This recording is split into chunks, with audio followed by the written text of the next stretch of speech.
Pinakamataas na presyo ng karne ng baboy sa nakalipas na 4 na dekada na itala sa pamilihang bayan ng Mangaldan, Pangasinan.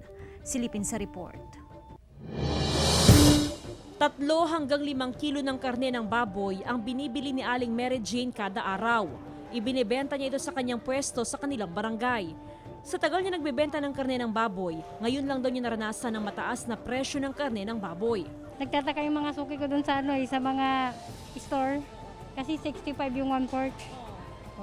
Bakit ang taas mahal sa bayan 250 sa bayan Alangan hindi kami tutubo. 240 hanggang 250 pesos ang presyo sa kada kilo ng karne ng baboy sa Mangaldan Public Market. Ito na raw ang pinakamataas na presyo ng karne ng baboy sa nakalipas na 4 na dekada base sa monitoring ng Slaughterhouse Division. Ito ang pinakamataas.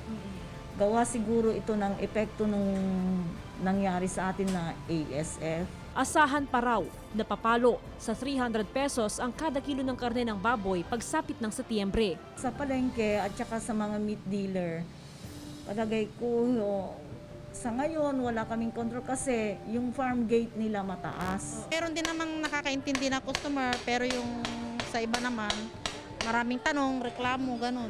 Posible pa raw na magtagal ng 2 taon ang krisis sa supply ng baboy na resulta ng nararanasang African swine fever sa bansa.